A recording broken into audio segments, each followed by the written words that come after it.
See you again.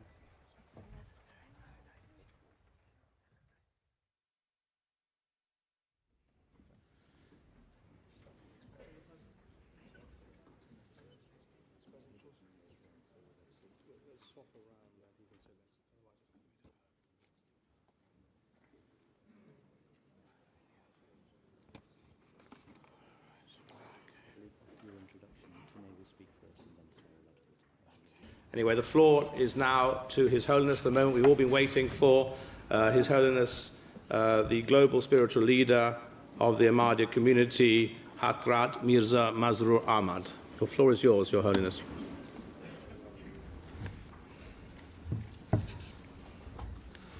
Bismillahirrahmanirrahim. In the name of Allah, the gracious, ever merciful. Assalamu alaikum wa rahmatullahi wa barakatuhu.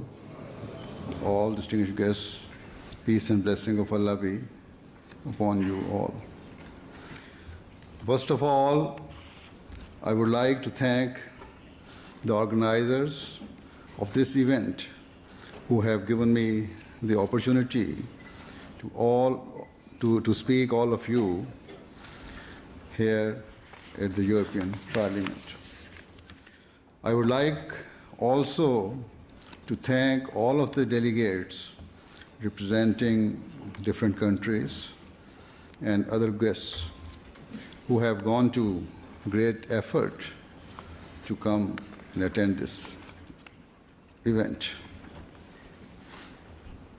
Those people who are well acquainted with the Ahmadiyya Muslim Jamaat or community, or even those who are less acquainted and who have contact with individual Ahmadis, will be fully aware that as a community, we constantly draw the attention of the world towards the establishment of peace and security. And certainly, we make full efforts within our resources towards achieving these goals. As the head of the Ahmadiyya Muslim Jamaat, I regularly speak about such matters whenever the opportunity arises. The fact that I speak about the need for peace and mutual love is not because of any new teaching brought by the Ahmadiyya community. Whilst it is certainly true that to bring peace and reconciliation was one of the major objectives of the advent of the founder of the Ahmadiyya Muslim community. However, the reality is that all of our acts are due to the teachings that were revealed to the founder of Islam, the Holy Prophet Muhammad, peace and blessing of Allah be upon him. In the 1400 years following the time of the Holy Prophet, peace and blessing of Allah be upon him, the pure teachings he had brought had unfortunately been long forgotten by the majority of Muslims. And so, in order to rejuvenate the true Islam, Allah the Almighty sent the founder of the Ahmadiyya Muslim community, Hazrat Mirza Ghulam Ahmad of Qadian. I would request, and it is also according to the prophecy of the Holy Prophet of Islam, Sallallahu Alaihi Wasallam, I would request all of you to keep this point in mind when I come to speak about Islam's teachings in relation to the development of peace and harmony in the world. I should also mention that there are multiple aspects of peace and security. As every individual facet is important in its own right, at the same time, this way each aspect interlinks is also extremely important. For example, the basic building block for peace in society is tranquility and harmony within the family home. The situation within a home is not limited but has a knock-on effect on the peace of the local area, which in turn affects the peace of the wider town or city. If there is disturbance in home, it will negatively affect the local area, and that will affect the town or city. In the same way, the state of town or city affects the peace of the entire country, and ultimately the state of a nation affects the peace and harmony of the region or the entire world. Therefore, it is clear that if you wish to discuss even a single aspect of peace, you will find that its scope is not limited, but will continue to expand. In a similar way, we find that where there is lack of peace, different methods are required to solve the issue. Based on the underlying problem that exists and upon the particular aspects of peace and security that have been violated. When we bear this in mind, it is obvious that to fully discuss and address these issues in detail requires much more time than is currently available. Nevertheless, I will try to cover at least some aspects of Islam's true teachings. In the modern world, we find that many objections are raised against Islam, and much of the blame for the disorder and strife in the world is attributed to the religion. Such allegations are made even though the very meanings of the word Islam are peace and security. Furthermore, Islam is that religion which has given specific guidance on how to establish peace and has laid down certain rules to achieve this. Before I go on to present to you a picture of Islam's true and peaceful teachings, I would like to briefly discuss the current state of the world. I am sure you will be well versed in these matters already, but I will raise them so that you are able to keep them in view when I come to discuss Islam's teachings about peace and harmony. We are all aware that and accept that today's world has become like a global village. We are all connected through various means, whether it be through the modern modes of transport, whether it be through the media and internet or through various other means. Now, all of these factors have resulted in the nations of the world becoming closer together than ever before. We find that in major countries, people of all races, religions, and nationalities have settled and are living together. Indeed, in many countries, there is a significant population of foreign immigrants. The immigrants have become so well embedded that it would be extremely difficult or even impossible for governments or the local people to remove them now. Although attempts have been made to curtail immigration and certain restrictions have been implemented, yet there are still various means through which a citizen of one nation is able to enter another country.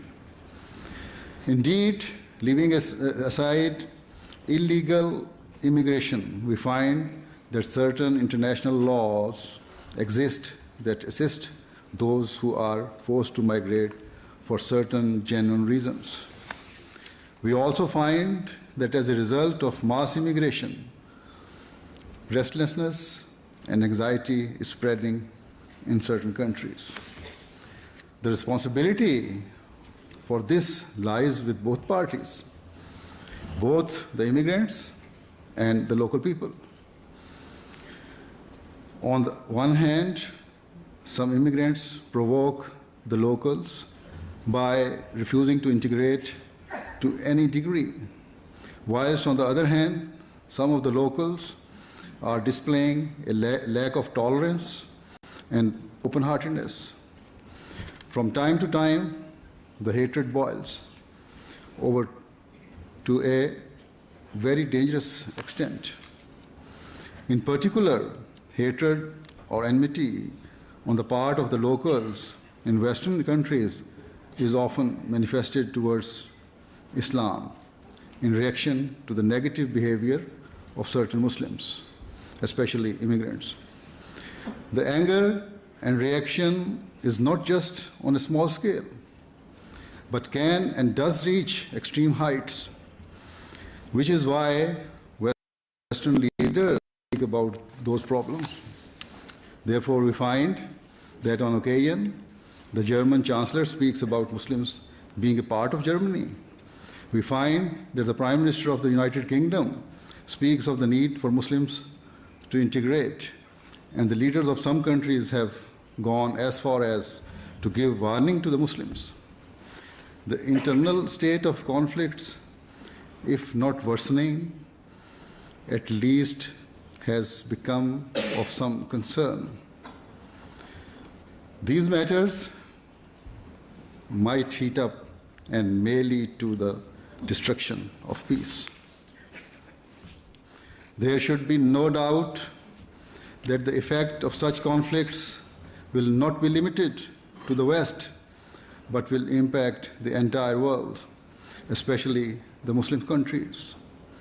It will cause the relationship between the Western and Eastern world to severely deteriorate. Therefore, to improve the situation and for peace to develop requires all parties to work together. Governments need to make policies that establish and protect mutual respect, through which hurting the sentiments of others or causing them any type of harm should be outlawed. With regard to the immigrants, they must enter with the willingness to integrate with the local people, whilst the locals should be ready to open their hearts and display tolerance. Furthermore, simply to enforce certain restrictions against Muslims will not lead to peace, because they alone cannot change people's mind and views. This is not specific to Muslims, but whenever any person is forcibly suppressed due to his religion or belief, it will lead to a negative reaction through which peace will be severely harmed. As I have already said, we find that in certain countries, conflicts are increasing, in particular between the local people and Muslim immigrants. It is apparent that both sides are becoming less tolerant, and there is a reluctance to get to know one another. The European leadership needs to accept that this is the reality and understand it has a responsibility to establish mutual religious respect and tolerance. This is essential so that within every European country and between European and Muslim countries, an atmosphere of goodwill develops, so that the peace of the world is not shattered.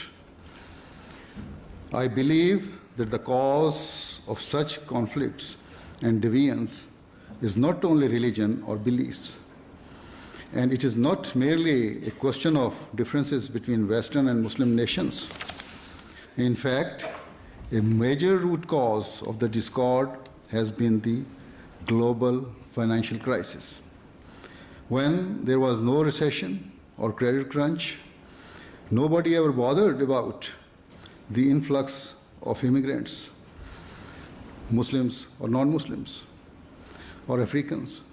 But the situation is now different, and that has caused all this thing.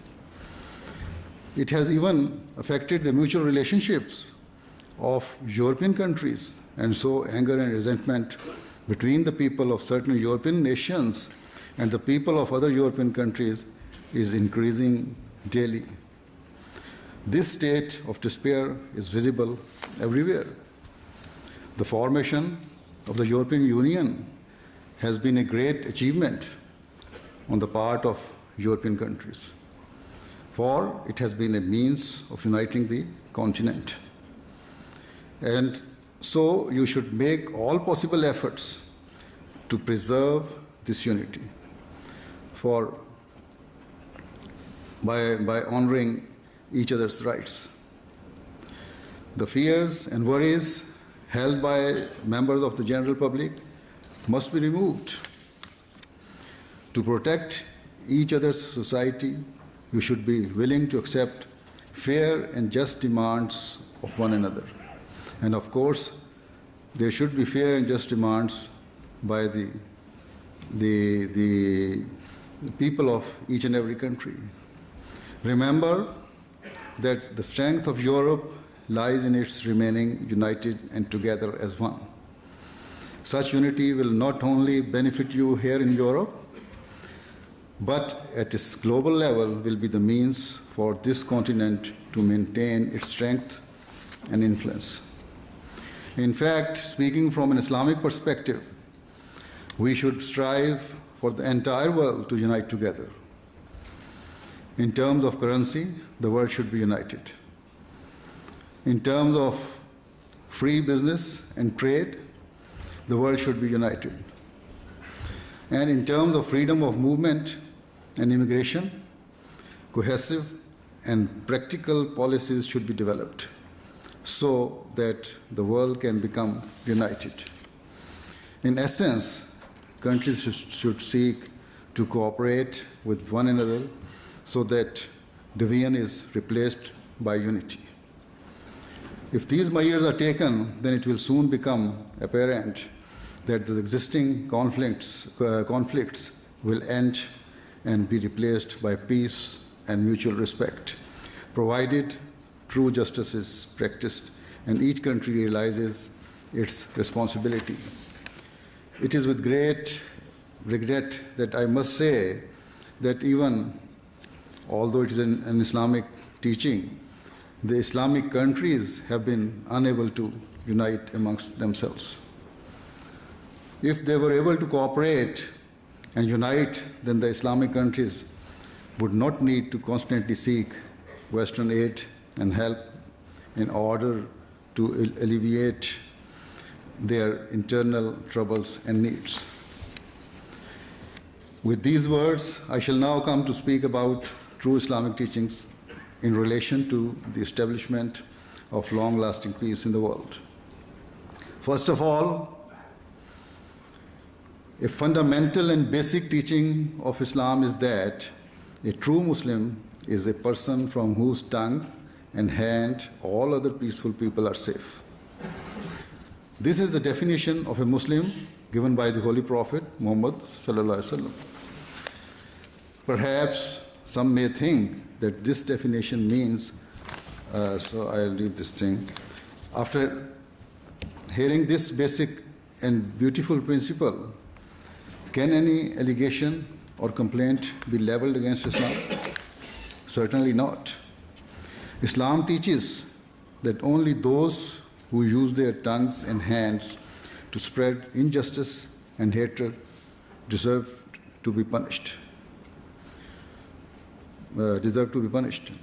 Thus, from a local level to a global level, if all parties remained within the confines of this golden principle, we would find that there would never be religious disorder, and there would never be political strife, and nor would there be disorder based on greed and desire to gain power. If these true Islamic principles are followed, then within countries, the members of the general public will safeguard each other's rights and feelings, and the governments would fulfill their roles to protect all citizens. And at an international level, each nation would work together with a spirit of true sympathy and compassion towards one another. Another key principle Islam teaches is that in an effort to develop peace, it is necessary for all parties to never display any form of pride or arrogance. This was perfectly illustrated by the Holy Prophet, peace and blessing of Allah be upon him, when he famously said, a black person is not superior to a white person, and nor is a white person superior to a black person. Neither is a European greater or superior to any other national, nor are Africans, Asians, or people of any other part of the world. Differences of nationality, color, or ethnicity act merely as a form of identity and recognition. The truth is that in the modern world, we all depend upon one another. Today, even the major powers like Europe or the United States cannot survive by remaining completely isolated from all others. African countries cannot remain isolated and hope to flourish, and neither can Asian countries or the people from any other part of the world. For example, if you want your economy to flourish, then you must be willing to embrace international trade. A clear example of how the world is now interlinked is illustrated by the fact that the European or the world's financial crisis of the past few years has negatively affected more or less every country of the world. Furthermore, for countries to advance in science or to excel in other fields of expertise requires them to cooperate and help each other. We should always remember that the people of the world, whether they are from Africa, Europe, Asia, or anywhere else, have been given great intellectual capabilities by Allah the Almighty. If all parties utilize their God-given faculties to the best of their abilities for the betterment of mankind, then we will find that the world will become a heaven of peace. However, if the developed nations try to suppress the growth and progress of the less developed or developing nations and do not give opportunities to the fertile and bright minds of those nations, then no doubt anxiety will spread and the ensuing restlessness will ruin international peace and security. Another principle of Islam to develop peace is that we should not tolerate injustice towards others for their rights to be usurped. In the same way that we would not accept for our own rights to be taken, we should not be willing to accept it for others. Islam teaches that where retribution is required, then it must be proportionate to the act of transgression. However, if forgiveness can lead to reformation, then the option to forgive should be taken. The true and overarching objectives should always be reformation, reconciliation, and the development of long-lasting peace.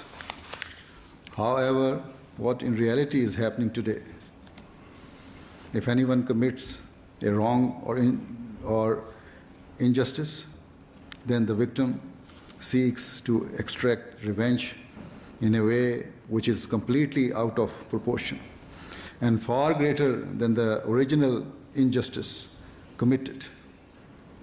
This is exactly what we are witnessing these days in the escalating conflict between Israel and Palestine.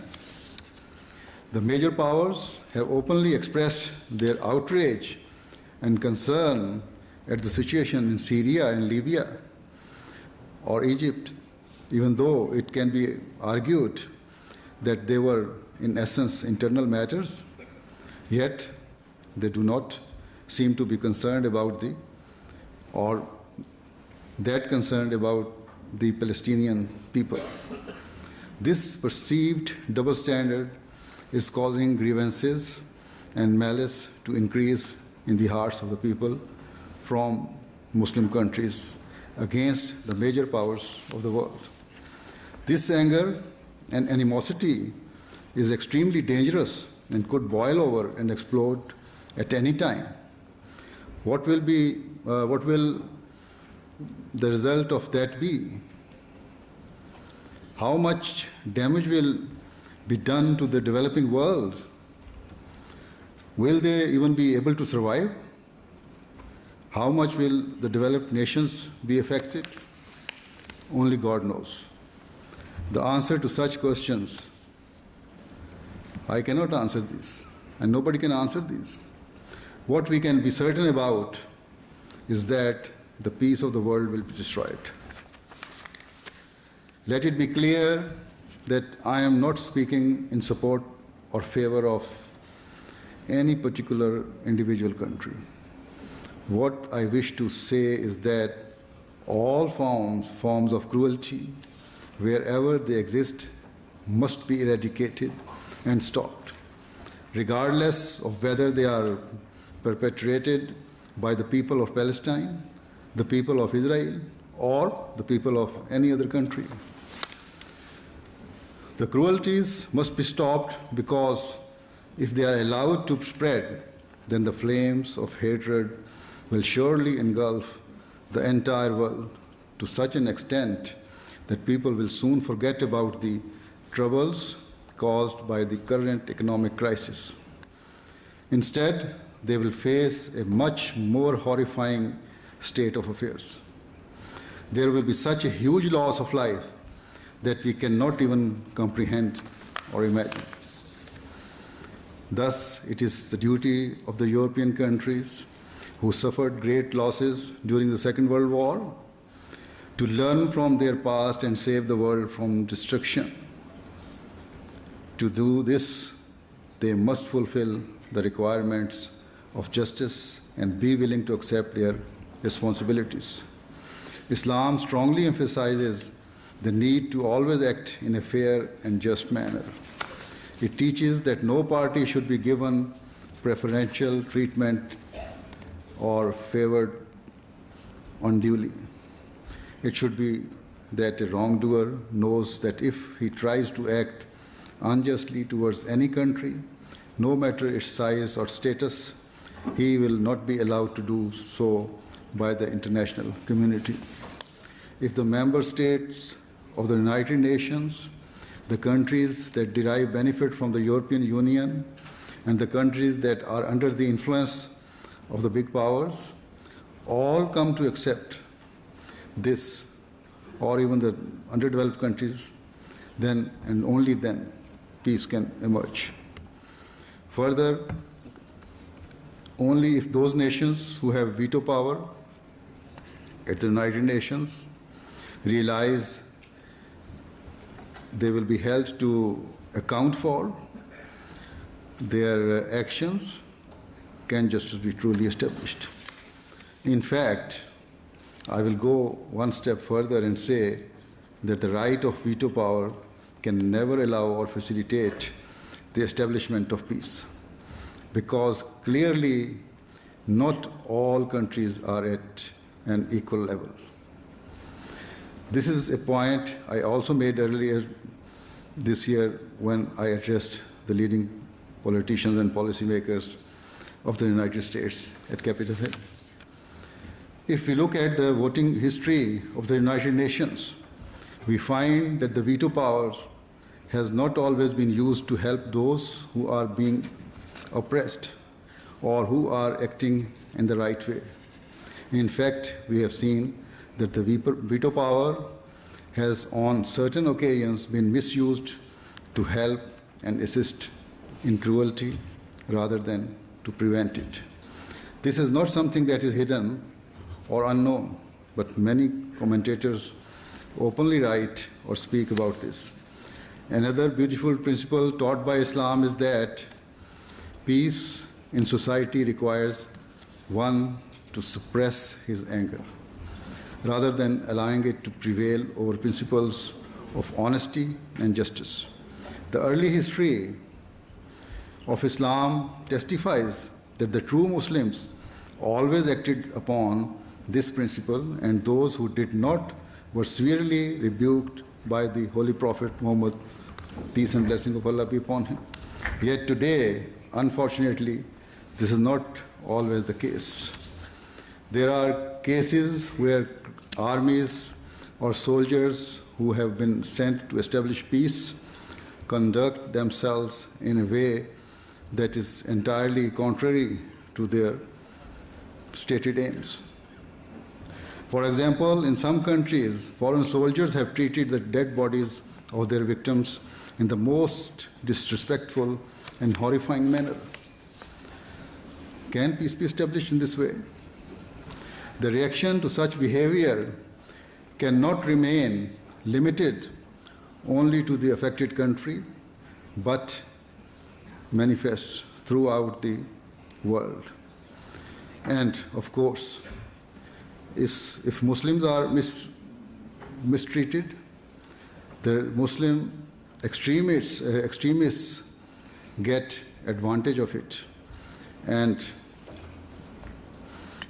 the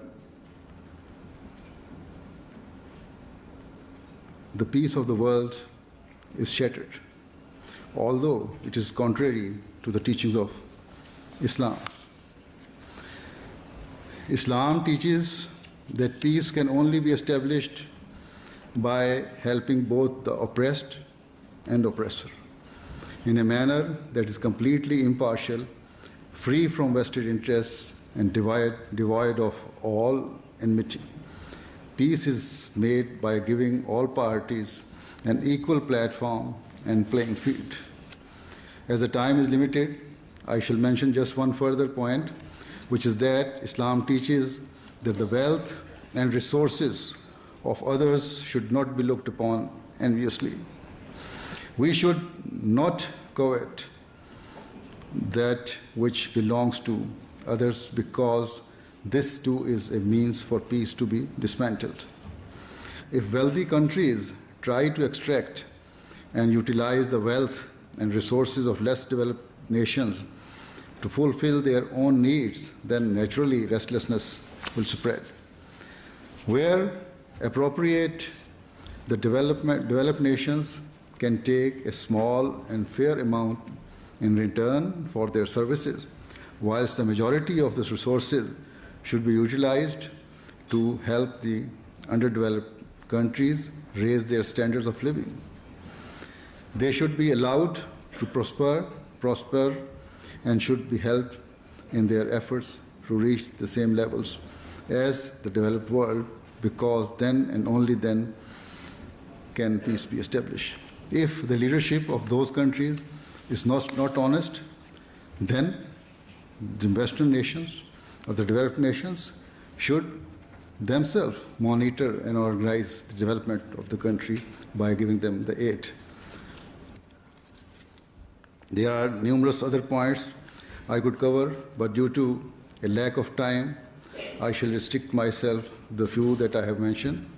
Certainly, whatever I have explained represents the true teachings of Islam. There is one question that may arise in your hearts, and so let me address it in advance. You may say that if these are the true teachings of Islam, then why do we see such deviance and disorder in the Muslim world? I have answered earlier by mentioning the need for the advent of a reformer, which we believe was the founder of the Ahmadiyya community. We, the Ahmadiyya Muslim Jamaat, always endeavor to convey these true teachings to as wide an audience as we can. I would request all of you to also make efforts to raise awareness within your own circles of influence about these issues so that long-lasting peace can be developed in all parts of the world. If we fail in this task, then no part of the world will remain safe from the horrifying and destructive effects of war. I pray that may Allah the Almighty enable the people of the world to rise above their personal interests and desire in an effort to save the world from the coming destruction. It is the developed nations of the West that hold the greatest amount of power in today's world, and so it is your duty above others to pay urgent attention to these matters of crucial importance.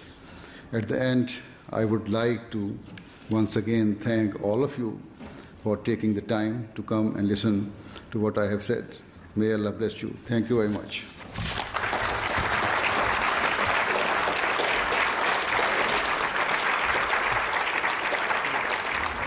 Ladies and gentlemen, we have a double honor. We've heard the wonderful words from His Holiness about the message of peace, and I will speak a little bit more about that in 1 second.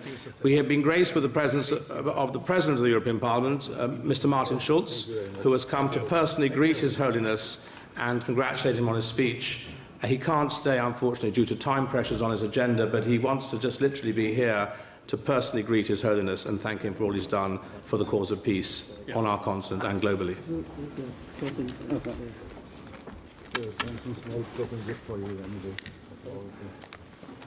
Thank you very much.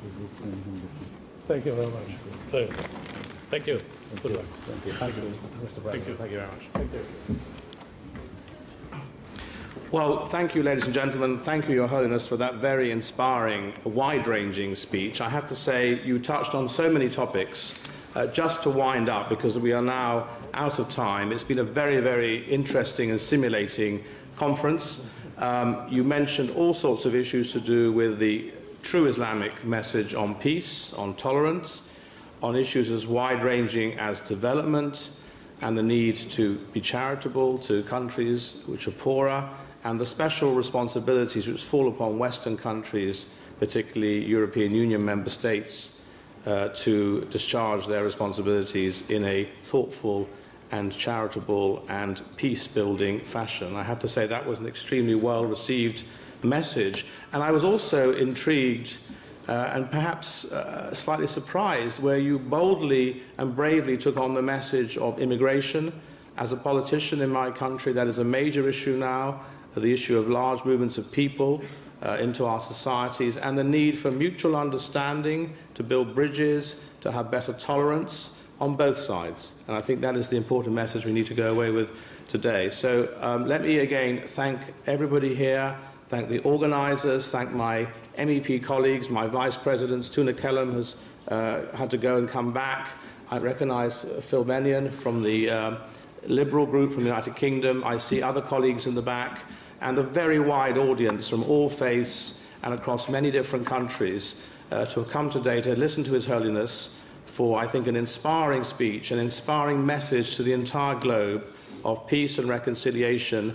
And I was moved by a question earlier on by, I think it was a Maltese journalist, who said, would His Holiness welcome a request to meet other spiritual leaders with the same message? And I was obviously thrilled to hear that we are waiting for such invitations, because we want to see leaders from all faiths, all sects within all faiths, Christians, Muslims, Buddhists, Hindus, etc., to come together to condemn extremism, to condemn violence, and try and build a common purpose for the future well-being, the future happiness, and the future development of all mankind. Thank you very much. And after this, there is just before you clap, there is a reception going on downstairs, so all of you, you're welcome to come and meet informally and carry on with the discussion. But in the meantime, thank you very much for this very enjoyable conference, and thank you, Your Holiness, for everything you said. Thank you very much.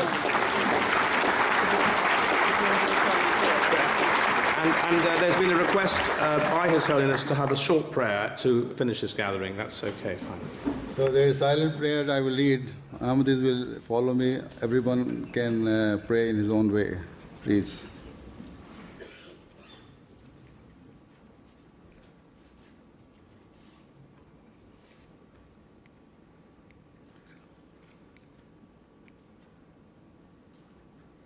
Ameen. Thank you very much again. Thank you. Thank you very much. Thank you.